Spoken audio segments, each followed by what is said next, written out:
Hey everybody, thank you for joining me on another episode of RVD Rips Pokemon.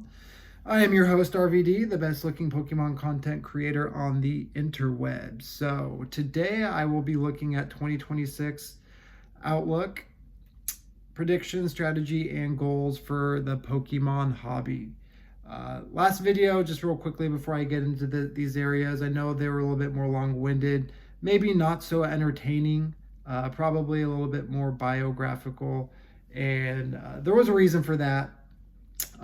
There's just, I think kind of giving my origin story isn't, it was to full circle from Gen 1 to now. I felt it was important to share that story. So thank you if you last did that whole video, or the last two ones. I know they were pretty long. So thank you for watching them, but I think it was important to give my story. And then also 2025 was a big year. A lot happened. I probably could have made the video twice as long. I did not. But a lot happened in 2025, as I'm sure it did for you as well. So that was long, but not very entertaining. So I hope this show is a little bit more entertaining, this episode and my future ones as well, as I look to grow a community and my brand, and hope for you guys to stay though too, and give you a reason to stay. So without further ado, let's get into this. So 2025 was a good year, I think, for most of us. 2026, just a quick outlook on it. A lot of megas, we're still in the mega block. So those are going to continue. The two big sets to come out that we're expecting to be the biggest sets are going to be Ascended Heroes in the 30th anniversary.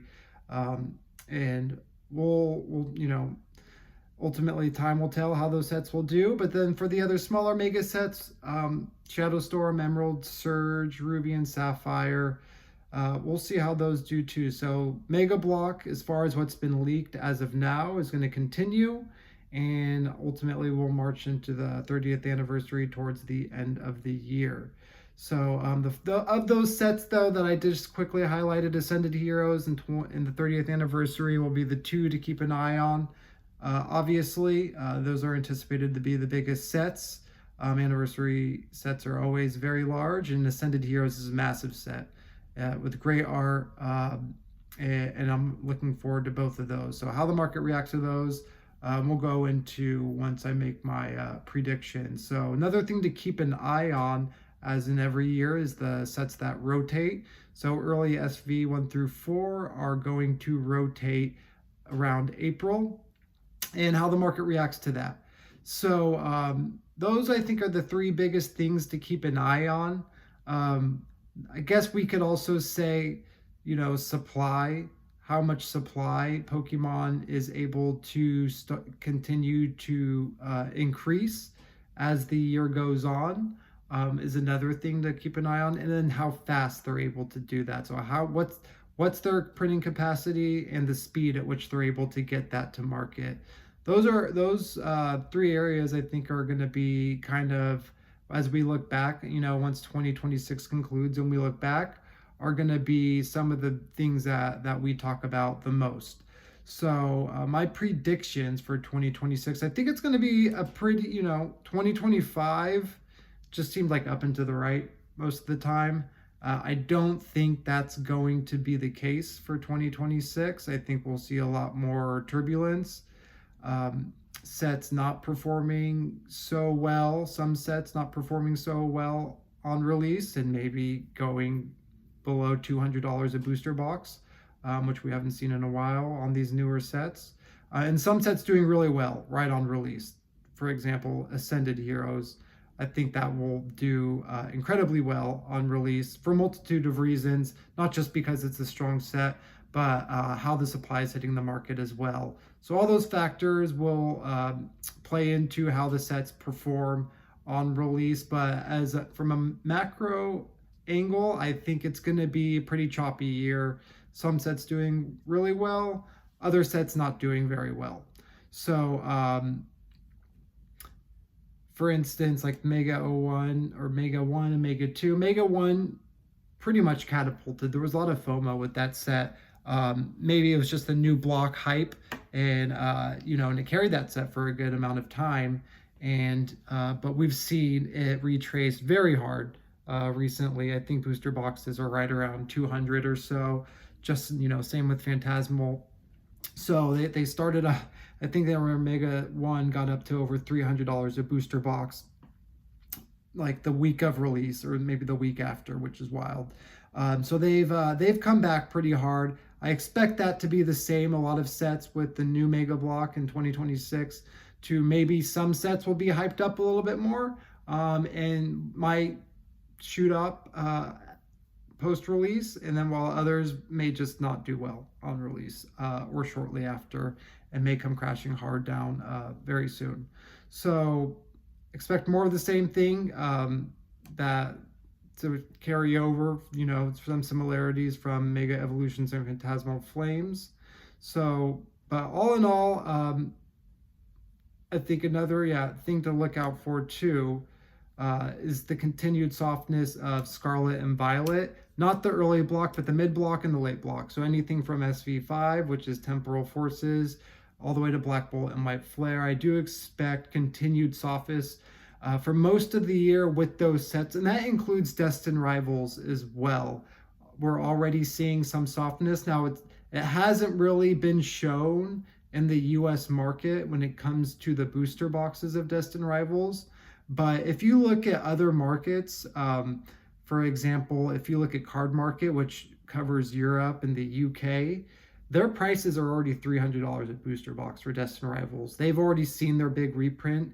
We have not seen that reprint here in the US yet from a booster box perspective.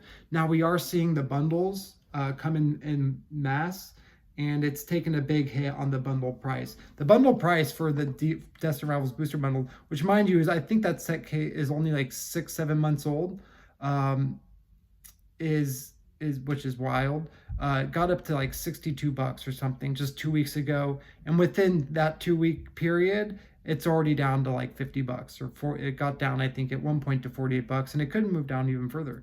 So I expect continued softness from all the sets as people understand and realize that they don't need to FOMO into these mid to late SV sets, that we're going to be seeing probably a healthy supply of it in the new year, as Pokemon makes an emphasis to continue to get that supply to the market. So as we get towards the back half of the year, though, I think one thing to keep in mind, though, is the mid block of SV, and how, if people start accumulating, and how those sets perform, similar to what we saw at the end of this year, 2025, between the Black Bolt and White Flare and the Mega Evolution. So after Black Bolt and White Flare, obviously that was the last of Scarlet and Violet. So there seemed to be some sort of FOMO to accumulate some of the early Scarlet and Violet sets, the early block. And we saw it, and how we saw that was 151 made a huge run, and so did Paldean Fates, right? They made massive runs. Booster bundles, for example, both of them hit $100, although they've really stagnated since then. But there was a big amount of FOMO to accumulate all those positions, just, based that the SV era was done with and we were getting into the new era. So how the mid block of SV does from towards the end of 2026 is something to keep an eye on as well. I think it could perform pretty well, and that includes anything from temporal to prismatic. So which prismatic, we'll see if they continue to print it right after the rotation happens. So, and I think something to keep in mind is, are they going to, well, I'll just kind of go on a tangent here. So there's been rumors that with this new printing facility, that that Millennium Print Group, who Pokemon Company owns them, and they print all the product for Pokemon, but they also print other TCGs as well. So they're expanding to a new facility, a much larger facility, supposed to be fully operational in 2027 at some point. It's not fully operational now. I guess it's partially operated, is what some people say. I don't know. But needless to say, there's speculation that they're going, I've heard one pretty prominent content creator say this, that they're going, once they get this new printing facility up, that they're going to start printing all of SV again. And I just don't buy that at all. And I could be blind just because, I'm just ignorant, I guess. But I don't see why they would print in 2027, which is over a year past rotation of a set for the TCG, why they would go and print all those early blocks again, just in mass. I just don't see the reason for that. So there's speculation of that. So do we see with this, I guess, somewhat additional capacity now, with the new facility that they've leased, do we see them reprint early SV in 2026 at some point, whether that's mid or later post rotation? That is actually something to keep an eye on, as the new year unfolds. I personally don't think so. And if they did, for instance, if they reprinted 151 ETBs, it would have a massive impact on the market. I think it would cause a lot of fear, and uncertainty in what Pokemon will do. And maybe they'll do it, but I just don't think so. So will they do it in 2026, and will they ultimately do that in 2027 once their new printing facility is fully operational? It's something to keep an eye on as we go into the new year. So my strategy, though, it's going to be pretty much the same as I did in 2025, which many of you could go back in my video and watch what I did for each set in 2025. I broke down exactly. It's going to be the same approach, which is a wait and see approach, see how the market responds, and do that just to mitigate my risk, right? There's going to be, you can get product if you want it, right, at retail. So I just don't see the need to pre-order massive quantities of the product ahead of time for a majority of the sets, and just take a wait and see approach. Now, I won't do that with Ascended Heroes, though. I think that it would be unwise to do. It's going to be a massive set, maybe one of the best sets of all time. If you just even compare it to Prismatic Evolutions, it's such a better set than it. Now, we don't know all the information like the pull rates. We don't even know the entire set list. But I think even it's pretty evident as of now, if we get the Japanese starter deck 100 arts in this set, it's going to be a huge set. So I'm looking forward to it. That's going to be my strategy just right off the gate, is to accumulate as much as I can of that. And I think that will set you up pretty well if you can get a good supply of this product at retail and capitalize on what you're able to get to continue to grow your collection, or do that as you're able to accumulate it, whether that be flipping it or just selling it at a show, whatever it is, right? I think that is going to set you up to have a pretty successful 2026, assuming you're able to get your hands on a lot of supply and unload that as this new, as they do the different product releases, staggered product releases, which is kind of wild in itself. So, but they will be doing the same staggered releases for these products. So the ETBs won't release, but they'll get each of these staggered releases will get a first and second wave. So I think the tech stickers and maybe some other 2-pack blisters are going to be coming out initially for Ascended Heroes in pretty much just a month from now.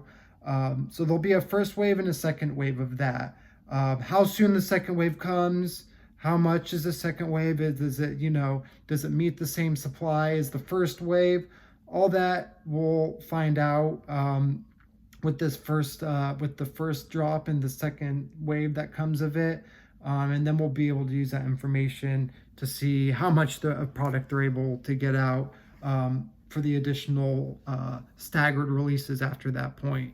So first and foremost, Ascended Heroes, that's my main strategy as of now, and see what I'm able to do with that set to set me up for additional success in the new year. So yeah, I think it'll come rather apparent how much product Pokemon will be able to get into the market, starting with Descended Heroes. I do think they printed it a lot. Now, there's also people saying that they didn't get a lot of allocation from from their historical allocation numbers, that they actually got cut back some for this set. So whatever the reason is for that, I don't know. It's definitely not going to be a short printed set. I don't think any of the sets in 2026 are going to be short printed. I just don't think we're going to see those days anymore. So anyways, get as much Ascended Heroes as I can and see where things go from there. But at the same time, get as much early in Scarlet and Violet sets that I can. I'm not worried about any reprints, as I kind of already talked about with this new facility or anything. I'm just going to continue to stay the course with SV 1 through 4 and Sword and Shield, and accumulate as much as I can at retail, as I can, and see where that goes. And pretty much more or less call Pokemon's bluff. And we'll see how it goes. So goals for 2026. As I said, accumulate as much early Scarlet and Violet and Sword and Shield as I can at retail. Stay the course as I have been. Wait and see approach with these new sets, and go 1,000% into the sets that I have conviction in. I'll continue to do that. Grow the YouTube channel, another goal for 2026. Grow the community. Try to make entertaining content. We'll see how that goes. And then, but ultimately, continue my business goals, growing my business, my sales number, my revenue, my profit, all of that. Continue to grow that, and ultimately grow my sealed collection. Double it. I'd like to double it in 2026 from what I've been able to do just in a short time in 2025. So not too much, like I said today. 2026 is going to be a fun year. I had a blast in 2025. I hope all of you did too. Great times, and I hope to be able to roll that over into the new year and see where we could take this thing. So thanks, guys. I expect to make another video, and probably within another week. It's just been busy because of the holidays. Kids are home from school. So it's family time this time of year. So I hope you guys are all enjoying the holidays with your families, and I'll see you on the next one. Thanks.